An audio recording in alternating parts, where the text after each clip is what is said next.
આજે બાલવાટિકાના ભૂલકાઓને આપણે વર્કશીટમાં સરસ મજાનું એક લેખન આપેલું છે જે વાંચવાનું છે. પહેલાં હું બોલીશ અને હું બોલી લઉં પછી તમને હું બીજી વાર બોલાવીશ.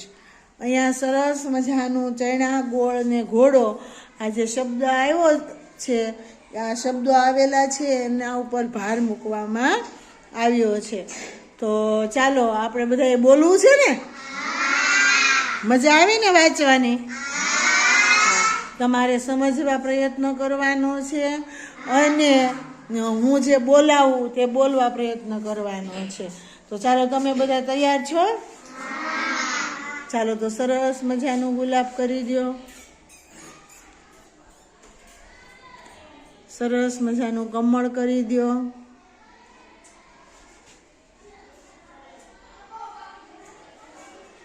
સરસ મજાનું પતંગિયું કરો.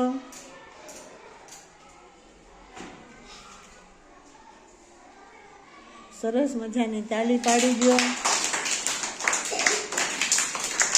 સરસ, વેરી ગુડ, ખૂબ સરસ. ચાલો તો તૈયાર છો ને બધા? પહેલાં હું બોલું છું એટલે કે તમને સંભળાવું છું, તમારે સાંભળવાનું છે. પછી જ્યારે હું તમને કહું કે તમે બોલો ત્યારે તમારે બોલવાનું છે. તમારે આપણે આ વર્કશીટ છે એમાં આંગળી રાખવાની છે. આ ચિત્ર છે ને, આ ચિત્ર છે એમાં લખેલું છે, એમાં તમારે આંગળી રાખવાની છે. ચાલો તો હું સ્ટાર્ટ કરું છું. ચણો કહે હું લીલો પીળો, ખરબચડો ને વળી કાળો, કાચાનું તો શાક થાય, પાકાને તો શેક્યા કહેવાય. પાકા ચણાને ગોળ સાથે નાના મોટા સૌ કોઈ ખાય. ગોળ સાથે જે કોઈ ખાય તે તો ઘોડા જેવા થાય. ચાલો તો આમાં સરસ મજાનો ચણો શબ્દ આવ્યો, બરોબર છે. પછી ગોળ શબ્દ આવ્યો અને ઘોડો શબ્દ આવ્યો. તો હવે તમને સાંભળ્યું તો હવે તમે બોલી શકશો ને? ચાલો પહેલી લીટી હું બોલાવું છું. ચણો કહે હું લીલો પીળો, બોલો. ખરબચડો ને વળી કાળો, કાચાનું તો શાક થાય,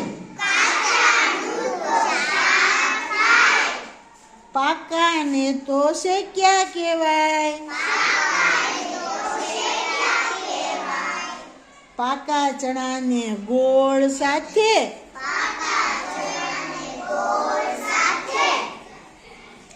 નાના મોટા સૌ કોઈ ખાય. ગોળ સાથે જે કોઈ ખાય તે તો ઘોડા જેવા થાય. મજા આવી ને?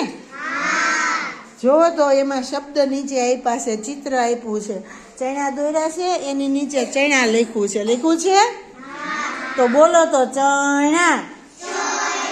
પછી ગોળનું ચિત્ર આપ્યું છે તો એની નીચે શું લખ્યું છે? ગોળ. તો બોલો તો ગોળ. પછી શેનું ચિત્ર આપ્યું છે?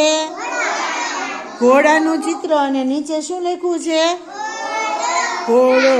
તો બોલો તો ઘોડો. તો સરસ મજાના શબ્દો, ચિત્રો સાથે અને વાક્યો પણ આપ્યા છે. તો મજા આવી ગઈ ને? બહુ મજા આવી ગઈ બોલવાની? સરસ, વેરી ગુડ, શાબાશ. ચાલો તો સરસ મજાની તાળી પાડી દો.